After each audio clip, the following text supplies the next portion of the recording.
Hello my dear students. আচ্ছা, আমাকে একটা কথা বলো তো, যদি এরকম হয় হঠাৎ তোমরা রাস্তায় যাচ্ছ আর তোমাদের চোখের সামনে একটা পার্স পড়ে আর ওই পার্সের মধ্যে অনেক টাকা থাকে, তখন তোমরা কি করবে? বা এরকমও যদি হয় তোমাদের ক্লাসে মধ্যে কেউ একটা মোবাইল ভুলে চলে গেল, আর ওই মোবাইলটা যদি আইফোনই হয়, তখন তোমরা কি করবে? ওই মোবাইলটা রেখে দেবে, না যার ছিল ওকে বোঝানোর চেষ্টা করবে? তো আজকে যে আমরা গল্পটা শুনবো ওইটাও কিন্তু এরকমই একটি ঘটনার ওপরে। একটি ছেলে ছিল, ওর নাম ছিল রোহন। ও ক্লাস 8-এ পড়তো। তো একদিন কি হলো, ও যখন স্কুল থেকে ও বাড়িতে ফিরছিল, তখন ও স্কুল গেটের সামনে রাস্তার মধ্যে একটি পার্স দেখলো, আর ওই ওয়ালেটের উঠিয়ে নিল, আর ওয়ালেটের ভিতরে দেখলো অনেক টাকা আছে, আর সঙ্গে কিছু ইম্পর্টেন্ট ডকুমেন্ট আর আই কার্ড আছে। তো ও যখন এই দেখছিল, তো ওর বন্ধুরাও সঙ্গে ছিল। তো বন্ধুরা দেখে বলল যে, বাহ রোহান, আজকে তো তুই ভীষণ লাকি, হ্যাঁ, একটা পার্স পেয়েছিস আর এটার মধ্যে এত টাকা আছে, তুই এই পার্সটা রেখে দে, আর টাকা কেউ জানবেই না যে কে পেয়েছে করে, হ্যাঁ, তোর এই টাকা দিয়ে তোর অনেক কাজে লাগবে। তো রোহনও তখন একটু কনফিউজ হয়ে গেল। ও মনে মনে ভাবলো যে হ্যাঁ, অনেক টাকা তো আছে, তো এই টাকা দিয়ে আমি অনেক কিছু করতে পারবো। আমার কতগুলো বুকস কেনার বাকি আছে, আমি এই টাকাটা দিয়ে আমি ওই বুকসগুলোও কিনে নিতে পারবো। তো তখন যখন ওর মনে মনে একটু টেম্পটেশন এসে গেল টাকাগুলো রাখার জন্য।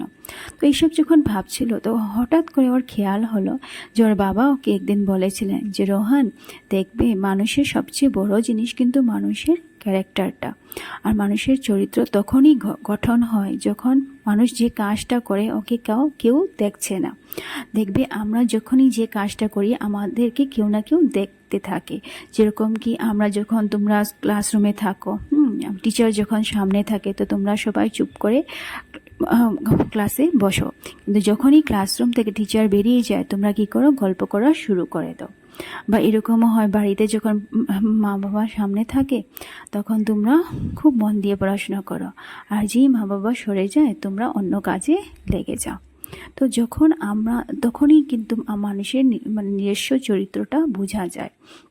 যে যখন আমরা এই যে আমাদেরকে কেউ দেখছে না, তখন যদি আমরা সঠিক কাজটা করি, রাইট ডিসিশনটা নিই, তখনই আমরা বুঝতে পারবো যে না, আমরা একটি সুন্দর চরিত্র আমাদের গঠন হয়েছে, একটা স্ট্রং ক্যারেক্টার বিল্ড হয়েছে, আর ক্যারেক্টারই মানুষের আইডেন্টিটি হয়। তো ওই যখন খেয়ালগুলো ওর মনে আসলো, তখন ও ডিসাইড করলো যে না, এই টাকাটা রাখাটা উচিত হবে না। এই পার্সটা কেউ যার, ওকে আমি তো পাবো না, কিন্তু আমি এটা রিটার্ন করার চেষ্টা করব। তো ও কী করলো, ওই পার্সটা নিয়ে ওর প্রিন্সিপাল স্যারের কাছে গেল।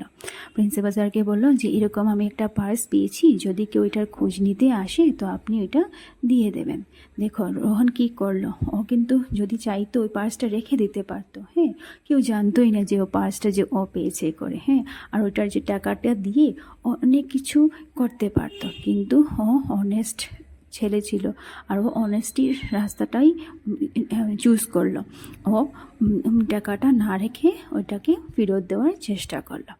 তো এইটা তারপর দিন কি হলো, যখন স্কুলে আবার তারপর দিন আসলো, তখন একটি খুব বড় মানুষ ওই পার্সটা খুঁজে খুঁজে ওদের স্কুল ক্যাম্পাসে আসলো। তখন প্রিন্সিপাল রোহনকে ডেকে পাঠালেন, আর ওই যে মানুষটা ওকে ওই পার্সটা দিয়ে দিলেন। তো ওই বুড়ো মানুষটা পার্সটা দেখে, যে ওইটার মধ্যে সবগুলো টাকা আছে, ও ডকুমেন্টসগুলোও আছে, তো এটা পেয়ে অনেক খুশি হয়ে গেল। তো ওর চোখ থেকে জল পড়া শুরু হয়ে গেল। তখন ও রোহনকে আদর করে আশীর্বাদ দিয়ে বললেন যে, রোহন, তুমি শুধু আজকে আমার টাকাটাই ফেরত দিওনি, তুমি আমার আশাটাকে আমাকে ফেরত দিয়েছো। আমার মিসেস অনেক অসুস্থ, আর ওনার ট্রিটমেন্টের জন্য, মেডিকেল বিলস দেওয়ার জন্য কালকে আমি টাকাগুলো নিয়ে বেরিয়েছিলাম, কিন্তু আমি এত টেনশনে ছিলাম যে আমার কাছ থেকে ওই পার্সটাই হেরে যায়।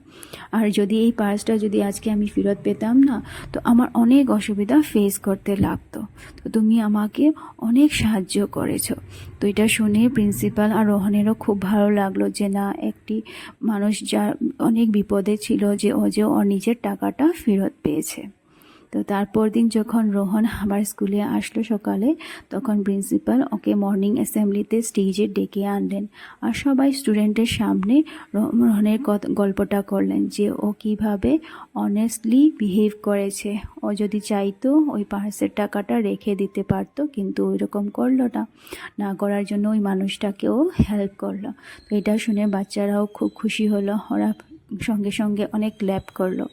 আর এটা দেখে তখন রোহন একটা জিনিস বুঝতে পারলো যে যদি যখন আমরা কোনো ভালো কাজ করি, তখন যে আমরা মনের যে শান্তি বা মনে যে একটা খুশি পাই, ওইটা কিন্তু টাকার থেকেও বেশি হয়। তো এই স্টোরিটার থেকে আমরা এটাই বুঝতে পারলাম যে হ্যাঁ, অনেস্ট থাকাটা একটু কঠিন হতে পারে। কেন, অনেস্ট হতে গেলে আমাদের যে মনের যে লোভ, টেম্পটেশন, গ্রিড, ওইগুলো আমাদেরকে ছাড়তে হবে। আমরা স্বার্থপর না হয়ে মানুষের জন্য ভেবে আমাদের কাজ করতে হবে, তখনই গিয়ে আমরা অনেস্ট হতে পারবো। তো অনেস্ট থাকার সবসময় আমরা চেষ্টা করবো, এটা থেকে আমরা সম্মান পাবো। অনেস্ট থাকলে মানুষ আমাদেরকে সম্মানও দেবে, আর সঙ্গে আমাদের যে মনের যে শান্তিটা, এটাও আমরা পাবো। তো অনেস্টি একটা ভীষণ একটা বড় একটা ভ্যালুস, যেটা আমরা সবাই ট্রাই করবো যে আমাদের মধ্যে ইনকালকেট হয়। আর যদি অনেস্ট থাকি, তখনই আমরা কি হবে, আমাদের ক্যারেক্টার ফরমেশনটা সুন্দর হবে। তো এটার থেকে আমরা এটাই বলতে পারি যে honesty is one of the best policy, and it is also one of the best virtue to build a strong and beautiful character. ঠিক আছে, তো গল্পটি তোমাদের কেমন লাগলো আমাকে জানাবে, আর সবসময় নিজের জীবনে অনেস্ট থাকার চেষ্টা করবে। Thank you.